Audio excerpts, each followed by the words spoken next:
Ready star. Speaker साहब, हम लोग अपने देशवासियों की आवश्यकता की पूर्ति के लिए अब अतिरिक्त रूप से अनाज पैदा करने में लगे हैं और उसमें से आप कुछ बचाकर भी रख सकते हैं।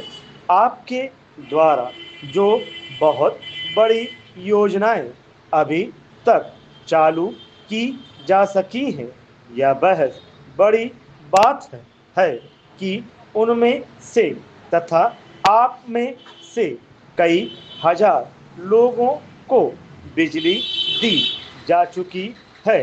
उदाहरण के तौर पर अधिक मात्रा में योजना के परिणाम के फलस्वरूप बहुत ही अच्छी प्रत्येक भूमि में सिंचाई होने लगी है। मुझे संतोष है कि हमारे देहातों में विकास के नाम पर सुचारू रूप से कार्य आगे बढ़ रहे हैं। पैराग्राफ 6। माननीय अध्यक्ष महोदय, हिंदुस्तान की सरकार की तरफ से और यहाँ के लोगों की ओर से एक बार फिर मैं आपका स्वागत करता हूँ। हमारे देश के अंदर जो कुछ मुख्य समस्याओं के माध्यम से उस बात के बारे में उनका ध्यान आकर्षित करता हूँ। जैसा इस देश में गेहूं के उत्पादन का प्रश्न है, उसे उत्पन्न करने का सवाल है, किस तरीके से उसे तैयार किया जाए।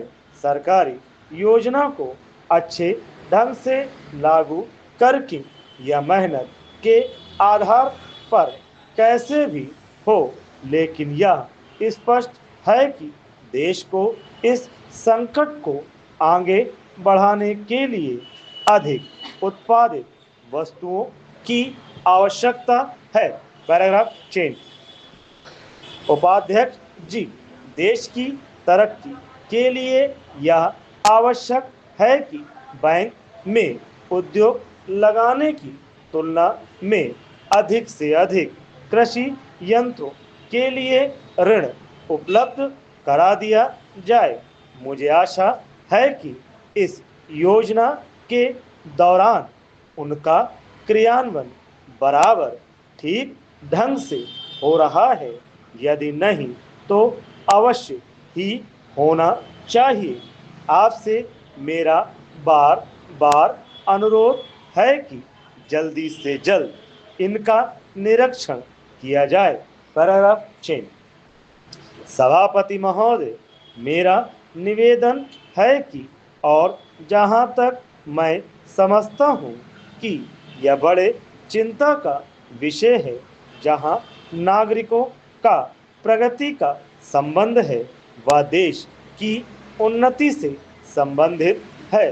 सब लोग इस देश के नागरिक हैं। प्रदेशों के अंदर सहायता के रूप में जनसंख्या के अनुपात में और उचित मात्रा में अन्य दिया जाना अति महत्वपूर्ण बात है। कार्यक्रम के अंतर्गत पूरा करने के बाद मुकाबले से इसकी पूर्ति की जाए। श्रीमान स्पीकर जी, प्रायः हमारे देश के निवासी, जिनमें हजारों श्रमिक मजदूर जाति के आधार पर बच्चों को रोजी रोटी उपलब्ध कराने के लिए, किंतु कृषक जन गांवों में सड़क के सवाल पर, खाद के अभाव में, विद्यार्थी पाठशाला के अभाव में इस देश का नेता गरीबी मिटाने के लिए आदि इत्यादि संकटों के बारे में जूझ रहे हैं। अब जरूरत इस बात की है कि सरकार को चाहिए कि पुरानी पंचवर्षीय योजनाओं में संशोधन कर नए अनुसंधानों एवं संसाधन जुटाकर संशोधित सरल योजना तैयार करें। न केवल बाधाओं बल्कि कठिनाइयों को दूर करने के लिए अवश्य कदम उठाए जाने चाहिए।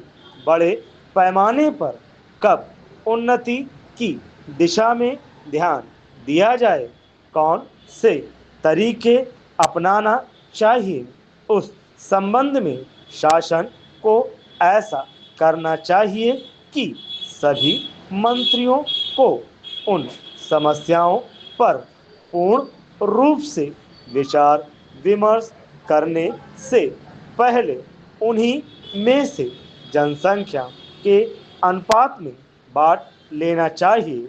आमतौर पर योजना के सही संचालन हेतु हमेशा जनता का सहयोग लें और अधिकांश गुंजाइश से कमेटी द्वारा इसका ख्याल रखा जाए।